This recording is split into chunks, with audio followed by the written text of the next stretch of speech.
अस्सलामुअलैकुम। धम से कोई चीज गिरने की आवाज पर जमाल की आंख खुल गई। वो उस वक्त गहरी नींद में था। उसने चारपाई पर लेटे लेटे इधर उधर नजरें दौड़ाई। वहां कोई ना था। वो उस वक्त सहन में सोया हुआ था। गर्मी के दिन थे। गांव में गर्मियां आते ही गांव के लोग खुले सहन में सोना शुरू कर देते थे। उसने भी चंद दिन ही हुए थे जो बाहर सोना शुरू किया था। उसके साथ रोजाना ही ऐसा हो रहा था कि किसी शय के गिरने की आवाज आती थी और वो उठ जाता था, मगर उसे कुछ नजर न आता था। फिर वो दोबारा सो जाता। आज वो उस राज को जानने की गर्ज से चारपाई से उठ खड़ा हुआ। नीम के दरख्त के पास खड़ी बकरी ने जमाल के उठ जाने पर मैं करना शुरू कर दिया। बस चुप कर। जमाल ने गुस्से से बकरी को ऐसे कहा जैसे वो उसकी बात समझती हो। बकरी ने एक दो बार मैं करके खामोशी इख्तियार कर ली। जमाल ने इधर उधर देखा, उसे कुछ नजर न आया। उसने वापस चारपाई का रुख किया। उसकी चारपाई के नीचे एक काले रंग की बिल्ली बैठी हुई नजर आई। अंधेरे में उसकी आंखें बल्ब की तरह चमक रही थीं। जमाल को अपनी तरफ आता देखकर वो गुर्राई। बिल्ली के गुर्राने पर जमाल को गुस्सा आ गया। उसने एक डंडा उठाया और उसे मारने को जैसे ही घुमाया तो वो तेजी से भाग गई। उसके भाग जाने पर जमाल फिर से चारपाई पर आकर लेट गया। ये कमबख्त बिल्ली ही है जो मेरी रोज नींद खराब करने आ जाती है। कल इसे ऐसा सबक सिखाऊंगा कि ये रात में आना भूल जाएगी। जमाल को चारपाई पर लेटे अभी ज्यादा देर नहीं हुई थी कि फिर से धम की आवाज आई। वो समझ गया कि ये वही काली बिल्ली है। वो आवाज पैदा किए बिना चारपाई से उठा। बिल्ली के मुंह का रुख बकरी की तरफ था, इसलिए वो जमाल को चारपाई से उठता देख न सकी। वो डंडा उठाकर बिल्ली की जानिब बढ़ा। उसी वक्त बकरी ने जमाल को देखकर मैं करना शुरू कर दिया। उसकी मैं करने पर बिल्ली ने पलट कर देखा। जमाल को अपनी जानिब बढ़ता देखकर बिल्ली ने एक छलांग लगाई और दीवार की मुंडेर पर जाकर बैठ गई। जमाल गुस्से से डंडा मारने को बिल्ली की जानिब लपका। बिल्ली होशियार थी, वो पड़ोस के घर में कूद गई। जमाल गुस्से से पैर जमीन पर पटकते हुए अपनी चारपाई की जानिब बढ़ गया। चारपाई पर लेटते ही जल्द उसकी आंख लग गई। अभी उसकी आंख लगे थोड़ी ही देर हुई थी कि बकरी की मैं करने पर जमाल की फिर आंख खुल गई। उसने गुस्से से बकरी की तरफ देखा। काली बिल्ली बकरी की पीठ पर खड़ी थी। बिल्ली को देखकर जमाल के गुस्से में शिद्दत आई और वो तेजी से चारपाई से उठा और डंडा उठाकर बकरी की तरफ बढ़ा। बिल्ली होशियार थी। जमाल को अपनी जानिब देखकर दोबारा मुंडेर पर चढ़ गई, फिर पड़ोस में कूद गई। जमाल गुस्से से दीवार की मुंडेर को देखता हुआ वापस आ गया। आज रात तो बिल्ली ने जमाल को तंग करने का तहैया किया हुआ था, इसलिए जब भी उसकी आंख लगती बिल्ली कूद कर आ जाती। बकरी बिल्ली को देख के मैं करने लगती। जमाल की आंख खुल जाती। उसके जागने पर बिल्ली भाग जाती। बार बार नींद खराब होने की वजह से जमाल को बहुत गुस्सा आ रहा था। उसका बस नहीं चल रहा था, वरना वो बिल्ली को मार मार कर अधमुआ कर देता। गुस्से में जमाल ने बकरी को लात मारी और कहा, आज तो तेरा भी दिमाग खराब हो गया है। क्या जिंदगी में तूने कभी बिल्ली नहीं देखी है जो इस बिल्ली को देखते ही मैं कर रही है? बकरी बेचारी लात पड़ने पर सहम सी गई। बकरी बज़ाहिर खामोश हो गई थी, लेकिन जमाल आगे आने वाले वाकयात से बेखबर था कि उसकी जिंदगी में क्या होने वाला है। ये वाकयात तो खाली आगाज थे। वो बिल्ली कौन थी, क्यों उसके घर में आने लगी थी, उसके क्या मकासद हैं, जमाल इन सब से बेखबर था। रात चैन से ना सो सकने की वजह से जमाल जब सुबह उठा तो उसका जहन बोझल बोझल था। उसके दाएं हाथ में हल्का हल्का दर्द हो रहा था, जो शाम गए तक रहा। उसने उस दर्द को मामूली समझकर नजरअंदाज कर दिया। रात में जमाल सोने के लिए लेटा और फौरन सो गया तो उसने ख्वाब में देखा वो एक सहरा में अकेला चला जा रहा है। दूर दूर तक किसी का नामो निशान नहीं है। वो हैरान हो रहा है कि यहाँ वो कैसे आ गया है और क्यों आ गया है। कुछ फासले पर वो देखता है कि वही काली बिल्ली जो उसके घर में आ रही थी एक जानिब बैठी है और उसकी नजरें जमाल की जानिब ही थी। उसकी आंखों में खास किस्म की चमक है। एक लम्हे को तो वो सहम जाता है, लेकिन जमाल ये समझने से कासिर था कि वो किस बात पर सहम गया है। अचानक एक खूबरू दोशीज़ा जाहिर होती है और बिल्ली को देखकर उसकी जानिब लपकती है। वो दोशीज़ा बिल्ली को अपने हाथ में थाम लेती है और बिल्ली को अपने आप से चिमटाते हुए जमाल से मुखातिब होती है। ये मेरी खास बिल्ली है, इसे किसी किस्म की तकलीफ नहीं होनी चाहिए, वरना मुझसे बुरा कोई नहीं होगा, और अगर किसी ने मेरी बिल्ली के साथ बुरा किया तो ये मेरा उसके लिए मौत का पैगाम है। तुम कौन हो? जमाल ने पूछा। ये बात तुम क्यों पूछ रहे हो? اس نے الٹا سوال کیا۔ میں اس لیے پوچھ رہا ہوں کہ یہ بلی 2 دن سے مجھے پریشان کر رہی ہے۔ میری بلی کو تمہاری بکری کا دودھ پسند آ گیا ہے۔ جب بھی تمہاری بکری کا دودھ پینے آئے اسے کبھی پینے سے مت روکنا۔ اسے اجازت ہے، یہ جہاں چاہے آ جا سکتی ہے، جو چیز پسند آ جائے یہ کھائے گی، اسے کوئی نہیں روک سکتا۔ اگر کسی نے روکنے کی کوشش کی تو پھر وہ اپنے انجام سے باخبر رہے، دوشیزہ نے کہا۔ جمال ابھی اس سے کچھ پوچھنے والا تھا کہ اس کی آنکھ کھل گئی۔ آنکھ کھلنے پر اس نے ادھر ادھر دیکھا، کوئی بھی وہاں موجود نہ تھا۔ پیاس کی شدت محسوس ہونے پر وہ بستر سے اٹھا، پانی پی کر سو گیا۔ رات بھر وہ سکون کی نیند سوتا رہا۔ صبح ہونے تک بلی نے جمال کو تنگ نہیں کیا۔ صبح جاگنے پر جمال نے رات کے خواب کو معمول کا خواب سمجھ کر نظر انداز کر دیا۔ پورا ہفتہ سکون سے گزرا۔ بلی پھر نہیں آئی۔ وہ مطمئن ہو گیا کہ اب بلی آ کر کبھی تنگ نہیں کرے گی، لیکن یہ جمال کی خوش فہمی تھی۔ ایک رات وہ بلی پھر آ گئی۔ بلی نے نہ جانے بکری کے ساتھ کیا کر دیا تھا، وہ خاموش تھی اور بلی مزے سے اس کے تھن سے منہ لگا کر دودھ پی رہی تھی۔ جمال کی اچانک آنکھ کھل گئی۔ وہ حیرت سے یہ منظر دیکھنے لگا۔ اسے حیرت ہو رہی تھی کہ بکری اتنی خاموش کیوں ہے۔ جمال بغیر آہٹ پیدا کیے بلی کی جانب بڑھا اور ڈنڈا زور سے بلی پر دے مارا۔ بلی ڈنڈا لگنے پر چیخی۔ تیزی سے ڈنڈا لگتے ہی اس نے دیوار پر چھلانگ لگا دی۔ اس سے قبل کہ وہ اس کے پاس جاتا وہ پڑوس میں اتر گئی۔ بلی کو زبردست چوٹ لگی تھی، پھر بھی بلی نے اتنی پھرتی دکھائی کہ جمال حیرت زدہ رہ گیا۔ وہ ضرور کوئی خاص بلی تھی، عام بلی اتنی زبردست چوٹ کھا کر زمین سے نہیں اٹھ سکتی تھی۔ جمال حیرت میں ڈوبا بستر پر آ کر لیٹ گیا۔ معاملہ کچھ گڑبڑ لگ رہا ہے، جمال نے خود کلامی کی۔ کچھ دیر بعد ہوش نہ رہا اور اس کی آنکھ لگ گئی۔ دوپہر کے وقت جمال کو کھیت میں ابا کو کھانا دینے جانا تھا۔ جب وہ کھانا دے کر گھر لوٹ رہا تھا اس نے ایک سانپ کی پھنکار سنی۔ وہ چونکا، ادھر ادھر نظر دوڑائی مگر کہیں بھی سانپ نظر نہ آیا۔ اس نے اپنا وہم جان کر جیسے ہی آگے بڑھنا چاہا تو اس کی نظر سامنے درخت پر پڑ گئی۔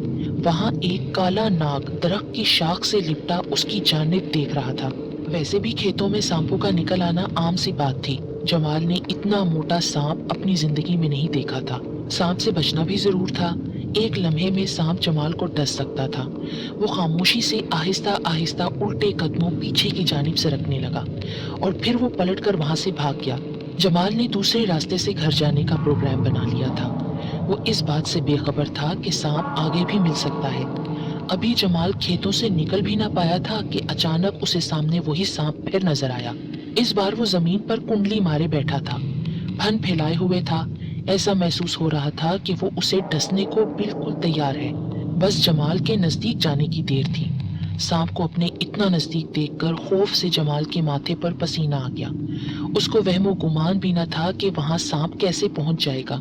جمال نے گھبرا کر مخالف سمت دوڑ لگا دی۔ سانپ نے بھی اس کا پیچھا نہ چھوڑا اور تیزی سے اس کے پیچھے رینگتا رہا۔ جمال سانپ سے تیز نہیں دوڑ سکتا تھا، اس لیے وہ پوری طرح خوف زدہ تھا۔ اس کی سانسیں پھول گئی تھیں۔ خوف کی حالت میں جمال سے زیادہ تیز دوڑا نہیں جا رہا تھا۔ دوڑتے دوڑتے وہ ایک پتھر سے ٹھوکر کھا کر زمین پر گر گیا۔ سانپ اس کے سر پر پہنچ گیا۔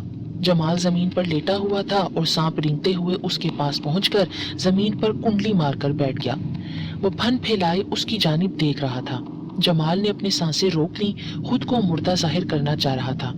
سانپ کچھ دیر اسے دیکھتا رہا اور پھر اس کے سینے پر کنڈلی مار کر بیٹھ گیا۔ موت اس کے بہت نزدیک آ گئی تھی۔ سانپ کے ڈس لینے پر گھر پہنچنے سے پہلے ہی اس کا راستے میں دم توڑ دینا یقینی تھا۔ سانپ اس کے سینے پر ضرور بیٹھا تھا لیکن اسے ڈس نہیں رہا تھا۔ اس بات پر جمال کو بہت حیرت ہو رہی تھی۔ جب اس نے آموں کے کھیتوں سے اس کا پیچھا کیا ہے تو پھر وہ اسے ڈس کیوں نہیں رہا؟ جمال نے اب سانپ سے مزاحمت کرنے کا ارادہ کر لیا، کیونکہ وہ کب تک اس حالت میں رہتا۔ اس نے بغیر حرکت کیے ایک ہاتھ سے لکڑی اٹھائی اور سانپ کو مار دی۔ سانپ اس حملے کے لیے تیار نہ تھا، اس لیے وہ جمال کے جسم پر سے زمین پر گر پڑا۔ جمال ایک جھٹکے سے اٹھا اور لکڑی کے وار سے سانپ کو مارنے کی کوشش کی، مگر سانپ زیادہ ہوشیار نکلا، زمین پر اگی گھاس میں ہی غائب ہو گیا۔ سانپ کے غائب ہو جانے پر جمال نے سکون کا سانس لیا۔ اچانک اس کی نظر سامنے سے آتے ہوئے پیش امام صاحب پر پڑی اور وہ بھی جمال کو گھبرایا ہوا دیکھ کر چونکے۔ کیا بات ہے جمال بیٹے، کیوں پریشان ہو؟ جی وہ ادھر ایک سانپ تھا۔ تو بیٹا کھیتوں میں سانپ تو ہوتے ہی ہیں، اس میں پریشان ہونے والی کون سی بات ہے؟ और ये सांप मुझे काफी टाइम से परेशान कर रहा है।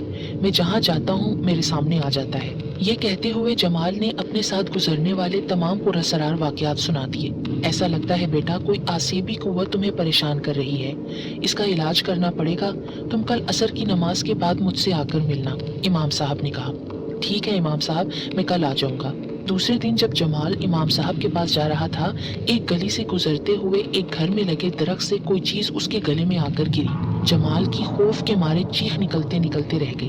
गले में गिरने वाली चीज एक काली रस्सी थी।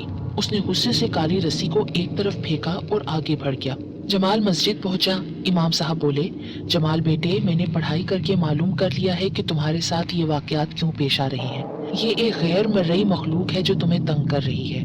पर मुझे इस जिन्नाती कुव्वत से निजात तो मिल जाएगी ना इमाम साहब? हाँ, पर वो बहुत जिद्दी है। वो तुम्हें डरा डरा कर मारना चाहती है। जी, मैं ये अंदाजा लगा चुका हूँ, क्योंकि उसने कई बार मेरे पर हमले किए। वो मुझे मारना चाहती तो मार सकती थी, मगर उसने मारने की बजाय डराने को अहमियत दी। मैं ये नक्श दे रहा हूँ, इसे पानी में घोल कर पीना, और ये दूसरा नक्श अपने जिस्म पर मसल कर जला देना। कल फिर तुम्हें मेरे पास आना है। इमाम साहब ने उसे 2 तावीज दिए। जमाल ने उन तावीज को संभाल कर जेब में रख लिया। घर आकर उसने वैसा ही किया जैसा इमाम साहब ने कहा था। आधी रात के वक्त जब जमाल गहरी नींद में सो गया तो उसने देखा कि वो एक सहरा था जो जमाल पहले ख्वाब में देख चुका था। वही दोशीज़ा अपनी उसी बिल्ली के साथ जमाल को नजर आई। उसे देखकर जमाल को न जाने एक अनजाना सा खौफ महसूस हुआ। मुझे देखकर तुम्हें खौफ क्यों आ रहा है? उस दोशीज़ा ने पूछा।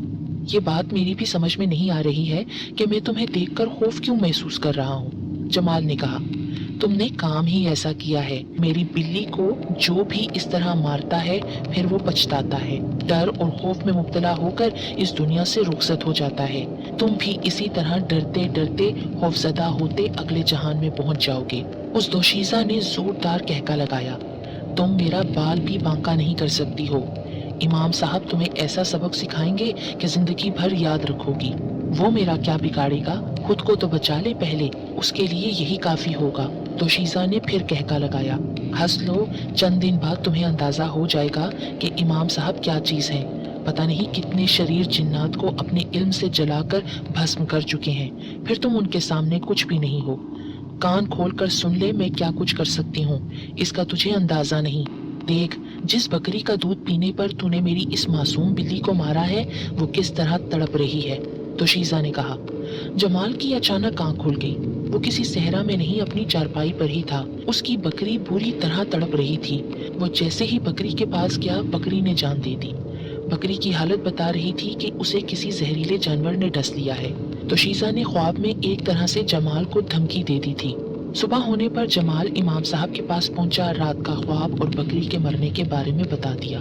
इमाम साहब उसकी बात सुनकर सोच में पड़ गए। फिर बोले, वो इस बात में खुश नहीं है कि मैं तुम्हारा इलाज करूं। तुम फिक्र ना करो, वो तुम्हारा कुछ नहीं बिगाड़ सकेगी। मैं उसे देख लूंगा। वो मुझे किसी किस्म का नुकसान तो नहीं पहुंचाएगी ना इमाम साहब? मैंने कहा ना, वो तुम्हारा कुछ नहीं बिगाड़ सकती। मैं चंद कील दे रहा हूँ, उन्हें अपने घर के कोनों में ठोक देना, वो तुम्हारे घर में दाखिल ही नहीं हो सकेगी। इमाम साहब ने चंद कीलें जमाल को पकड़ाते हुए कहा। जमाल ने घर में आकर वो कीलें कोनों में ठोक दी।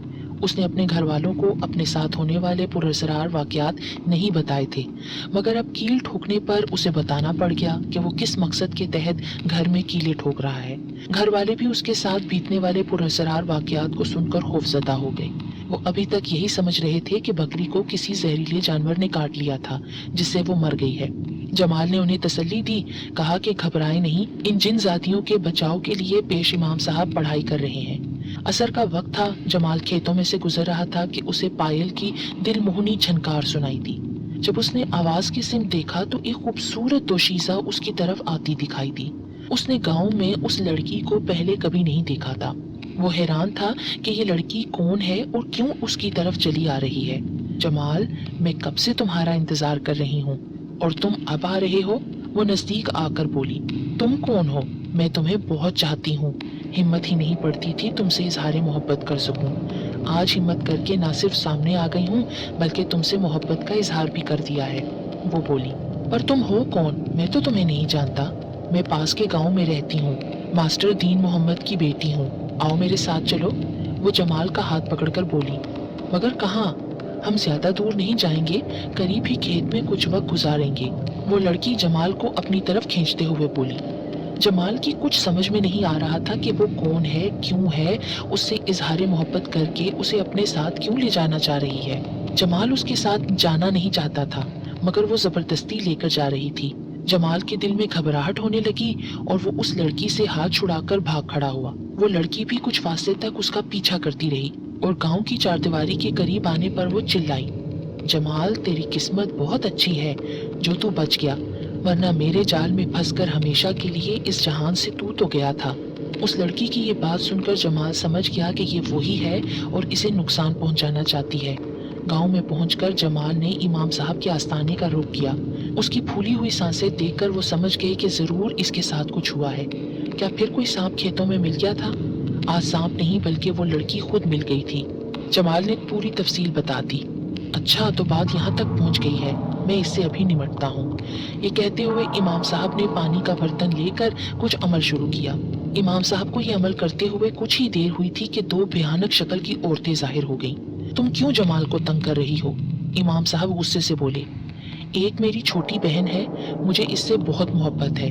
जमाल की बकरी का दूध मेरी बहन को बहुत पसंद आ गया था, तो रात के वक्त बिल्ली की सूरत में जाकर बकरी का दूध पीकर आने लगी थी। जमाल मेरी बहन का दुश्मन बन गया। ये मेरी बहन को दूध पीने नहीं दे रहा था, बल्कि इसने मेरी बहन को मारा। मुझे ये बात किसी तरह भी गवारा नहीं कि कोई मेरी बहन को मारे। इससे पहले भी मैं कई इंसानों को इस बात पर मौत के घाट उतार चुकी हूँ कि उन्होंने मेरी बहन को बिल्ली की सूरत में मारा था। तुम जमाल का पीछा छोड़ दो। ऐसा मुमकिन नहीं है। मैं ये फैसला कर चुकी हूँ कि जमाल को मौत की घाट उतारना है। पहले मैं इसे डरा डरा कर मारना चाहती थी, लेकिन तुम्हारे दरमियान में आ जाने पर अब जैसे ही मुझे मौका मिला जमाल को जान से मारूंगी। वो औरत गुस्से से बोली। मैं तुम्हें आखिरी मौका दे रहा हूँ, इसके बाद मैं तुम्हें जलाकर भस्म कर दूंगा। इमाम साहब ने कहा, मैं जो फैसला कर लेती हूँ मैं उससे पीछे नहीं हटती। अच्छा, ये बात है। ये कहते हुए इमाम साहब ने दो मिट्टी के पुतले निकाले और इन पर कुछ पढ़कर दम किया। उन दोनों पुतलों को अंगीठी की दहकती आग में डाल दिया। पुतलों का आग में गिरना था कि उन दोनों बहनों के जिस्म में आग लग गई। वो जोर जोर से चीखने चिल्लाने लगी। उनकी चीखें इस कदर खौफनाक थीं कि जैसे पूरा गांव लरज रहा था। वो तौबा करने लगी थीं। अब वक्त गुजर चुका है, मेरे इख्तियार में कुछ नहीं है, अब तुम्हें जलना ही पड़ेगा। इमाम साहब ने कहा। कुछ देर तक वो दोनों औरतें जलकर राख के ढेर में तब्दील हो चुकी थीं। जमाल बेटे, इस राख को दरिया में बहा दो, तुम्हारी इनसे अब जान छूट गई है। इमाम साहब ने खुश होते हुए कहा। जमाल ने डरते डरते सारी राख एक थैली में ले जाकर दरिया के पानी में बहा दी। उसके बाद जमाल को कभी किसी बिल्ली ने न तंग किया और न ही उसको कोई ख्वाब आई। उसे हमेशा के लिए उन शैतान जिनजातियों से निजात मिल गई थी। जमाल और उसके घर वाले अब खुश थे कि अब वो जिन्नाती कुव्वतें उन्हें तंग नहीं करेंगी।